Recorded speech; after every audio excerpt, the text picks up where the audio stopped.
HOA said my cabin was too remote, so I showed them my satellite images of their violations.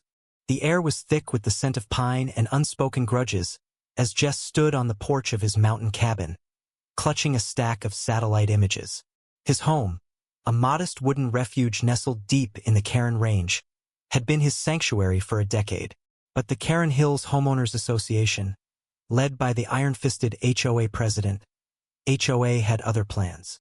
She declared his cabin too remote, a violation of their sprawling, arbitrary rulebook. The penalty? Demolition. Jess's blood boiled. He wasn't just fighting for his home, he was fighting for his life. HOA arrived at dusk, her heels sinking into the soft earth, clipboard in hand like a general wielding a sword. Her sharp eyes scanned the cabin with disdain. "This place is a blight," she said, her voice cutting through the evening chill. "You're out of compliance, Jess. Pack up."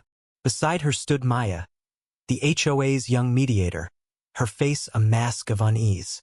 Jess had always liked Maya. She seemed human, unlike HOA's bureaucratic tyranny. But today, even Maya's presence couldn't calm the storm brewing in his chest. "You call this a blight?" Jess shot back, his voice low but trembling with rage. He thrust the satellite images toward HOA. "Take a look at these. Your precious community isn't so perfect either." The images, painstakingly gathered from a friend at a surveying company, showed unauthorized additions decks, sheds, even a pool sprouting like weeds across HOA properties. HOA's own backyard featured an unpermitted gazebo, glaringly out of compliance. Jess had done his homework, and now he was calling her bluff. HOA's face tightened, but she didn't flinch. "You think you can blackmail me?" she hissed, snatching the images. "This proves nothing. You're a loner, Jess. No one cares about your shack." Her words stung, but Jess caught Maya's glancey a flicker of doubt in her eyes. Maybe she wasn't fully on HOA's side.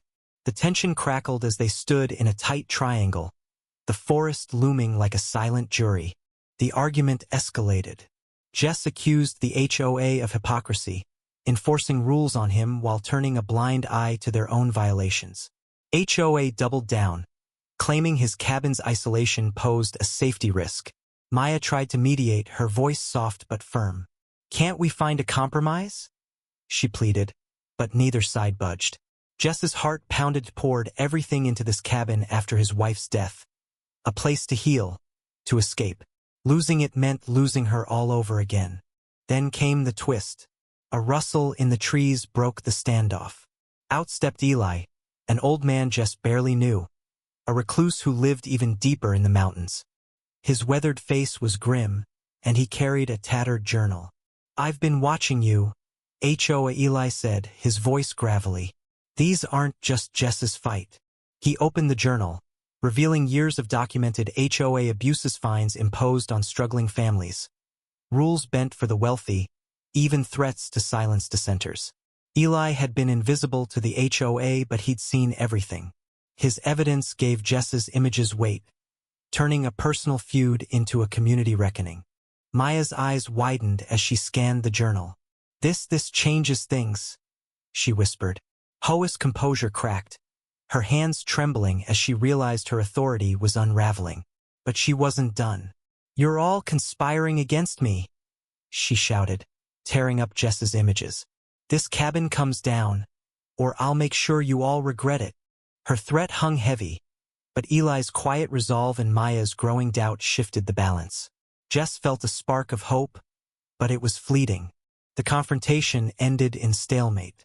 HOA stormed off, vowing to return with legal muscle. Maya lingered, her voice barely above a whisper. "I didn't know how bad it was," she admitted. "I'll try to help." Jess nodded, but his heart sank. He knew the HOA's resources dwarfed his own. Days later, word came. The HOA had fast-tracked the demolition order. Jess's evidence, even with Eli's journal, wasn't enough against their lawyers.